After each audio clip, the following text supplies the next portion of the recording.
S ಇನ್ನು ಶ್ರೀಕಂಠೇಗೌಡರಾಗಿರುವಂತಹ ಮಾಜಿ MLCಗಳು ದೂರವಾಣಿ ಸಂಪರ್ಕದಲ್ಲಿದ್ದಾರೆ. ಸರ್ ನಮಸ್ಕಾರ. ಹಲೋ ಹಲೋ ಹಲೋ ನಮಸ್ಕಾರ ಸರ್, ಹೇಗಿತ್ತು ಸರ್ ಅವಿನಾಭಾವ ಸಂಬಂಧ ಶ್ರೀಕಂಠೇಗೌಡರಿಗೆ, ಅಂದರೆ ನಿಮಗೆ ಮತ್ತು ಚೆನ್ನಮ್ಮ ಅವರಿಗೆ ಯಾವ ರೀತಿಯಾದಂತಹ ಒಂದು ಸಂಬಂಧ ಇತ್ತು? ಹೇಗೆಲ್ಲ ನಿಮ್ಮನ್ನು ಅವರು ಮಾತನಾಡಿಸ್ತಾ ಇದ್ರು? 2 ಬಾರಿ ಬಿ ಫಾರಂ ತಗೊಂಡೋಗ್ಲು ಅವ್ರು ನಮಸ್ಕಾರ ಮಾಡಿ ಆಶೀರ್ವಾದ ತಗೊಂಡ್ಬಂದು ನಾನು 12 ವರ್ಷಗಳ ಕಾಲ ಮೇಲ್ಮನೆಯ ಶಾಸಕನಾಗಿದ್ದೆ.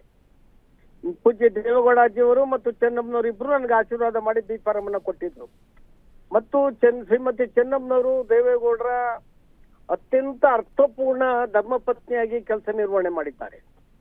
ಸಾತ್ವಿಕತೆಗೆ ತಾಳ್ಮೆಗೆ ಹೆಸರಾದಂತ ಮಹಿಳೆ. ದೇವೇಗೌಡರ ಎಲ್ಲ ಯಶಸ್ಸಿನಲ್ಲಿ ಅವರ ದೊಡ್ಡ ಪಾತ್ರ ಇದೆ. 5 ಜನ ಇವತ್ತು ಕುಮಾರಣ್ಣವ್ರು ಸೇರಿದಾಗೆ, ರೇವಣ್ಣವರು, ಬಾಲಕೃಷ್ಣೇಗೌಡರು ಸೇರಿದಾಗೆ ಮತ್ತು 4 ಜನ ಗಂಡು ಮಕ್ಕಳು ಮತ್ತು ಹೆಣ್ಣು ಮಕ್ಕಳನ್ನ ಹಡೆದಂತ ಅವರು ಈ ನಾಡಿನ ಒಬ್ಬ ಶ್ರೇಷ್ಠ ಮಹಿಳೆ ಅಂತೇಳಿ ನಾನು ಹೇಳಲೇಬೇಕಾಗಿದೆ. ಅವರ ಅಗಲಿಕೆಯಿಂದ ದೇವೇಗೌಡರ ಕುಟುಂಬಕ್ಕೆ ಮತ್ತು ನಾಡಿಗೆ ನಷ್ಟ ಆಗಿದೆ. ನಾನು ದೇವರು ಅವರಿಗೆ ಸದ್ಗತಿನ ನೀಡಲಿ ಹಾಗೆ ಅಂತೇಳಿ ನಿಮ್ಮ ಮೂಲಕ ಪ್ರಾರ್ಥನೆ ಮಾಡ್ತೇನೆ. ಓಕೆ ಸರ್, ನೀವು ಕೂಡ ದೇವೇಗೌಡರ ಪಾಳ್ಯದಲ್ಲಿ ಬಂದಂತಹ ನಾಯಕರು, ಬಹಳ ಆತ್ಮೀಯತೆಯನ್ನ ನೀವು ಕೂಡ ಹೊಂದಿದ್ರಿ. ಮನೆಗೆಲ್ಲ ಹೋದಾಗ ಹೆಂಗೆಲ್ಲ ನಿಮ್ಮನ್ನ ಮಾತಾಡಿಸ್ತಿದ್ರು? ಬಹಳ ಚೆನ್ನಾಗಿ ನೋಡ್ಕೊಳ್ತಾ ಇದ್ರು. ನಾವು ಹೋದಾಗ ಕಾಫಿ ಟೀ ಕುಡಿಸ್ತೇ ಕಳಿಸ್ತಿರ್ಲಿಲ್ಲ. ಅವರ ಆತ್ಮೀಯ ಬರಮಾಡ್ಕೊಳ್ಬೇಕೇನೆ ನಮ್ಗೆ ಬಹಳ ಒಂದು ರೀತಿಯ ಉತ್ಸಾಹವನ್ನ ಕೊಡ್ತಾ ಇತ್ತು. ಅಂತ ಒಬ್ಬ ಧೀಮಂತ ಮಹಿಳೆ, ಹೃದಯವಂತಿಕೆ ಮಹಿಳೆ ಅಗಲಿರ್ತಕ್ಕಂಥದ್ದು ನಮ್ಮ ಪಾಲಿಗೆ ದೊಡ್ಡ ನಷ್ಟವೇ ಸರಿ.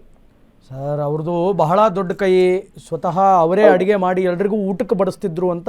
ಹೌದು, ಅನ್ನಪೂರ್ಣೇಶ್ವರಿ. ಹೋದವ್ರಿಗೆಲ್ಲ ಕಾಫಿ ತಿಂಡಿ ಊಟ ತಿಂಡಿ ಕೊಟ್ಟೆ ಕಳ್ಸಿಕೊಡ್ತಿದ್ರು. ಈಗ ತಾನೇ ಬಸವರಾಜ ಹೊರಟ್ಟಿ ಅವರು ಮಾತಾಡ್ತಾ ಇದ್ರು ಸರ್. ಅವ್ರು ಹೇಳ್ತಾ ಇದ್ರು ಯಾರನ್ನೂ ಕೂಡ ಉಪವಾಸ ಕಳಿಸ್ತಾ ಇರಲಿಲ್ಲ ಚೆನ್ನಮ್ಮ ಅವರು ಅಂತ. ಹೌದು ಹೌದು, ಸತ್ಯ, ಅದು ಸತ್ಯವಾದ ಮಾತು. ಸಭಾಪತಿಗಳು ಬಸವರಾಜ ಹೊರಟ್ಟಿ ಅವರು ಅರ್ಥಪೂರ್ಣವಾಗಿ ಆ ಮಾತುಗಳನ್ನ ಆಡಿದ್ದಾರೆ. ತಾಯಿ ಅನ್ನಪೂರ್ಣೇಶ್ವರಿ ಆಗಲಿಕ್ಕೆ ಬಹಳ ನಮ್ಮೆಲ್ರಿಗೂ ನೋವು ಅಂತಂದಿದೆ. ಸರ್, ಆಸ್ಪತ್ರೆಗೆ ದಾಖಲಾದಾಗ ನೀವೇನಾದ್ರೂ ನೋಡಕ್ ಹೋಗಿದ್ರಾ, ಅಥವಾ ಕುಮಾರಸ್ವಾಮಿ ಅವ್ರ ಜೊತೆಗಾಗಿರ್ಬಹುದು ಅಥವಾ ದೇವೇಗೌಡರ ಜೊತೆ ಏನಾದ್ರು ಮಾತಾಡಿದ್ರಾ? ಕುಮಾರಸ್ವಾಮಿ ಅವರು ನಮ್ಮ ವಕ್ತಾರ ಸಭೆ ಇತ್ತು ಬೆಳದಿನಲ್ಲಿ. ಆ ವಕ್ತಾರ ಸಭೆಗೆ ಬಂದು ಅಲ್ಲಿಂದ ಅವ್ರು ಹೇಳಿ ನೀವೆಲ್ಲ ಸಭೆ ಮುಂದುವರಿಸಿ ನಾನು ಆಸ್ಪತ್ರೆಗೆ ಹೋಗ್ತೀನಿ ಅಂತ ಹೇಳ್ಬಿಟ್ಟು ಹೋದ್ರು. ನಾವು ಈ ರಾತ್ರಿ ನಾನು ಅಲ್ಲಿಗೆ ಹೋಗ್ತಾ ಇದ್ದೇನೆ. ಅಂದ್ರೆ ದೇವೇಗೌಡರು ನಿರಂತರವಾಗಿ ಅವರೊಟ್ಟಿಗೆ ಇರ್ತಾ ಇದ್ರಲ್ಲ ಸರ್, ಹೇಗಿತ್ತು ದೇವೇಗೌಡರಿಗೆ ಮತ್ತು ಅವರಿಗೆ ಇಬ್ಬರಿಗೂ?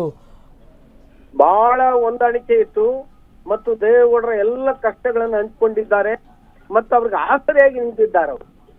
ಅದೇ ಹಾಗಾಗಿ ದೇವೇಗೌಡರ ಯಶಸ್ಸಿನ ರಾಜಕಾರಣದಲ್ಲಿ ಇವ್ರದ್ದು ದೊಡ್ಡ ಪಾತ್ರ ಇದೆ. ಮತ್ತು ದೇವೇಗೌಡರು ದೆಹಲಿಯಲ್ಲಿದ್ದಾಗ ದೆಹಲಿಗೂ ಹೋಗಿ ಇರ್ತಾ ಇದ್ರು. ಅವ್ರಿಗೆ ಊಟ ಕೊಡೋದಿರ್ಲಿ, ಅವರ ಯೋಗಕ್ಷೇಮ ನೋಡ್ಕೊಳ್ಳೋದಿರ್ಲಿ, ಎಲ್ಲವನ್ನೂ ಮಾಡ್ತಾರೆ ಚೆನ್ನಮ್ಮನವರು.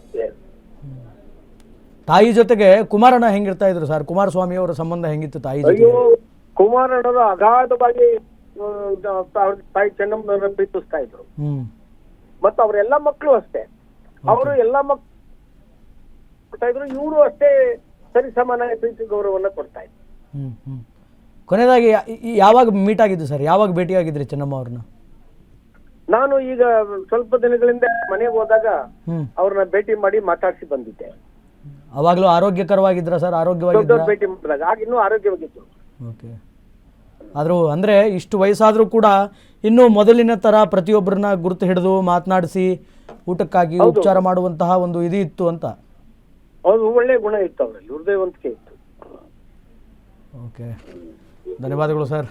ಇಷ್ಟು ಜೊತೆ ಮಾತನಾಡಲಿಕ್ಕೆ ಧನ್ಯವಾದಗಳು. ಎಸ್, ದೇವೇಗೌಡ ಅವರ ಪತ್ನಿ ಚೆನ್ನಮ್ಮ ಅವರು ವಿಧಿವಶರಾಗಿದ್ದಾರೆ, ಕೊನೆಯ ಉಸಿರನ್ನು ಎಳೆದಿದ್ದಾರೆ. ಕಳೆದ 4 ದಿನಗಳ ಹಿಂದೆ ಮಣಿಪಾಲ ಆಸ್ಪತ್ರೆಗೆ ದಾಖಲಾಗಿದ್ದರು. ಆದರೆ ಈಗ ಕೊನೆ ಉಸಿರನ್ನು ಎಳೆದಿದ್ದಾರೆ ಮಾಜಿ ಪ್ರಧಾನಿ ದೇವೇಗೌಡ ಅವರ ಶ್ರೀಮತಿ ಚೆನ್ನಮ್ಮ ಅವರು. ದೇವೇಗೌಡರ